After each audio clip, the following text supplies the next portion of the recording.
Imagine if the leaders of two warring superpowers died within months of each other, leaving behind infant heirs and throwing entire continents into chaos. This isn't a modern political thriller. This actually happened in 1422, when fate dealt Europe one of history's most dramatic double blows. The year 1422 stands as one of the most pivotal in medieval European history. Within the span of just a few months, two of the continent's most powerful monarchs would breathe their last, fundamentally altering the trajectory of the Hundred Years' War and reshaping the political landscape of Western Europe forever. Our story begins with Henry V of England, a warrior king who had transformed his realm from a fractured kingdom into Europe's dominant military power. At just 35 years old, Henry had already achieved what many considered impossible. He had brought France to its knees and secured his place as heir to the French throne through the Treaty of Troyes in 1420. But Henry's meteoric rise came at a terrible personal cost. The constant campaigning, the brutal sieges, and the relentless pressure of maintaining control over vast French territories had taken their toll on his body. By 1422, the once vigorous king was suffering from what historians believe was dysentery, a disease that had claimed more medieval warriors than any sword or arrow. As Henry lay dying in the castle of Vincennes near Paris on August 31, 1422, his thoughts weren't on his military triumphs or his conquered lands. Instead, he worried desperately about his 9-month-old son, also named Henry, who would inherit not just the English crown, but also Henry's claim to rule France. The dying king's final words reportedly included a plea to his brothers: "Remember your duty to my son and to France." Meanwhile, just 60 miles away in Paris, another monarch was fighting his own losing battle against death.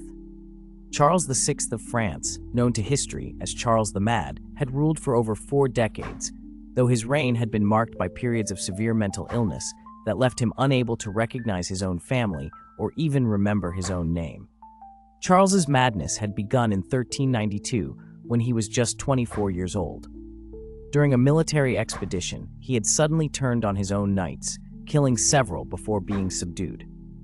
From that point forward, he suffered recurring episodes of insanity that would last for months at a time. During these periods, he believed he was made of glass and would break if touched, refused to bathe for months, and sometimes didn't recognize his wife or children. The French king's condition had created a power vacuum that noble families ruthlessly exploited. The Burgundians and the Armagnacs had torn France apart with their civil war, weakening the kingdom so severely that Henry V's invasion had met with stunning success. By 1422, Charles was little more than a figurehead, his authority undermined by decades of political chaos and military defeats. On October 21, 1422, just 2 months after Henry's death, Charles VI finally succumbed to his long illness.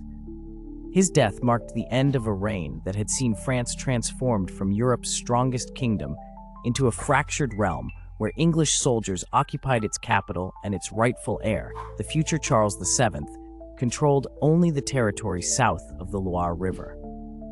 The timing of these deaths created an unprecedented constitutional crisis.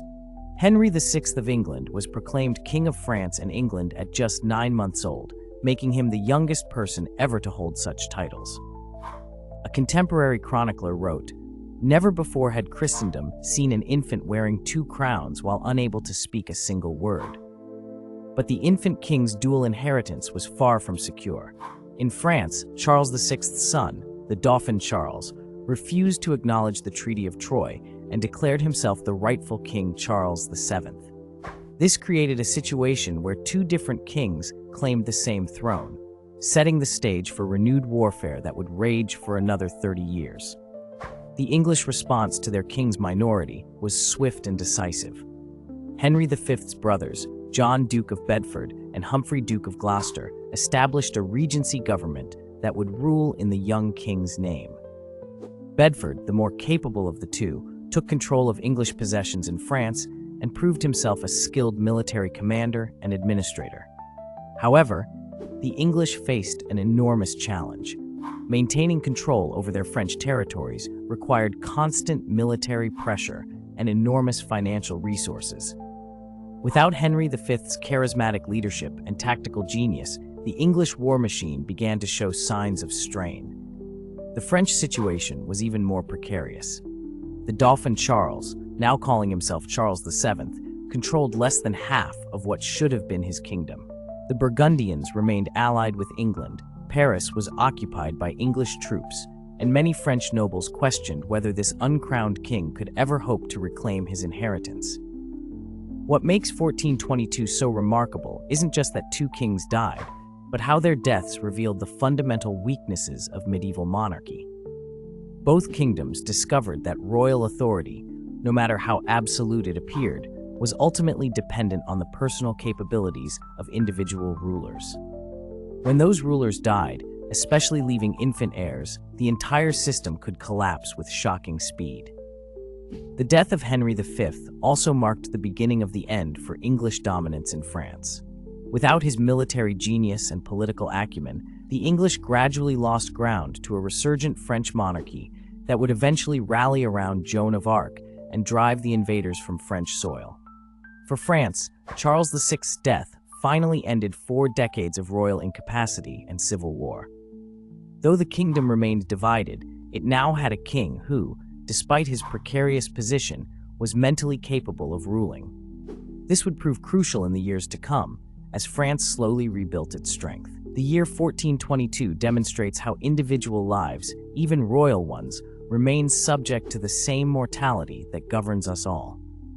2 of Europe's most powerful men died within months of each other, leaving behind infant and disputed heirs who would spend decades trying to claim their inheritance.